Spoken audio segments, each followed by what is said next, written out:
আশ্রয়ের আবেদন প্রত্যাখ্যান হলে অবৈধ অভিবাসীদের আফ্রিকায় পাঠানোর সিদ্ধান্ত নিতে যাচ্ছে ইউরোপের 5টি দেশ।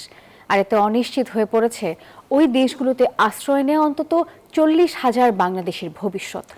আন্তর্জাতিক অভিবাসন এবং শরণার্থী বিশেষজ্ঞরা বলছেন, এমন উদ্যোগ আশ্রয় প্রার্থীদের আইনি সুরক্ষা পাওয়ার অধিকার দুর্বল করবে, লঙ্ঘন হবে মানবাধিকার।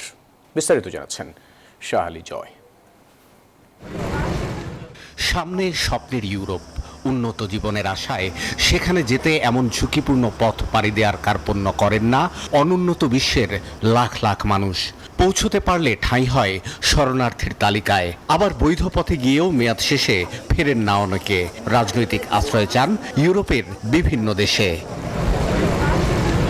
যাদের রাজনৈতিক আশ্রয়ের আবেদন প্রত্যাখ্যান হবে তাদের নিজ দেশে ফিরিয়ে দেওয়ার আগে পাঠানো হবে আফ্রিকার বিভিন্ন দেশে। এমন রিটার্ন হাব থেকে নিজ দেশে প্রত্যাবাসনের কার্যক্রম চূড়ান্ত হবে। জার্মানি, ডেনমার্ক, গ্রিস সহ অন্তত 5টি দেশ এমন সিদ্ধান্ত প্রায় চূড়ান্ত করেছে। গ্রিসের অভিবাসন মন্ত্রণালয় জানিয়েছে এ বছরই 5টি দেশ এ সংক্রান্ত চুক্তি করবে। এমন সংবাদে উদ্বিগ্ন ইউরোপে থাকা রাজনৈতিক আশ্রয় প্রার্থীরা। পুরো প্রক্রিয়াতে এখানে আইন কানুন মানবাধিকার সেই বিষয়গুলো যেন লঙ্ঘন না হয়, সেটা নিশ্চিতভাবে ইউরোপের উচিত সেইগুলো যেমন নিশ্চিত করা। সত্যি সত্যি যদি কেউ বিপদে পড়ে আশ্রয় প্রার্থনা করে তার বিষয়টা যেন মানবিকভাবে দেখা হয়, সেটাও নিশ্চয়ই আমরা আশা করি ইউরোপ বিবেচনা করবে। যারা শরণার্থী হিসেবে আশ্রয় প্রার্থী হন তাদেরকে জোরপূর্বক কোনো দেশেই পাঠিয়ে দেওয়ার কোনো অধিকার কোনো রাষ্ট্রের নাই। আন্তর্জাতিক নিয়মের মধ্যে এটা পড়ে না।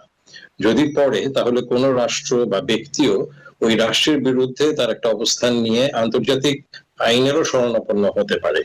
ইউরোপে বাংলাদেশিদের আশ্রয়ের আবেদন গ্রহণের হার মাত্র 3 থেকে 4%। তাই প্রত্যাখ্যাতদের তৃতীয় দেশে পাঠানোর সিদ্ধান্ত হলে তা হবে এক ধরনের মানবতা বিরোধী কর্মকাণ্ড বলছেন বিশ্লেষকরা। এটা নিশ্চয়ই ওই ইউরোপিয়ান দেশগুলোর একটা তাদের সাথে একটা দ্বিপাক্ষিক আলোচনা বা একটা সমঝোতা আছে যে যদি এরকম ভাবে পাঠানো হয় তাহলে তারা কি সুরক্ষা পাবে। তবে সেক্ষেত্রে ওই ব্যক্তিরও অধিকার থাকবে যে বুঝে নেওয়া যে ওই দেশে তাকে যে যেতে বলা হচ্ছে তিনি জেনে বুঝে যাবেন। এখানে জোরপূর্বক তাকে পাঠাতে গেলেই কিন্তু সেটা একটা আইনি জটিলতার মধ্যে তৈরি হবে এবং তার মানবাধিকার লঙ্ঘন তখন হবে। তারা বলছেন এমন উদ্যোগ বাস্তবায়ন হলে সামগ্রিক অভিবাসন ব্যবস্থাপনায় নেতিবাচক প্রভাব পড়তে পারে। শাহ আলী জয়, নিউজ 24, ঢাকা।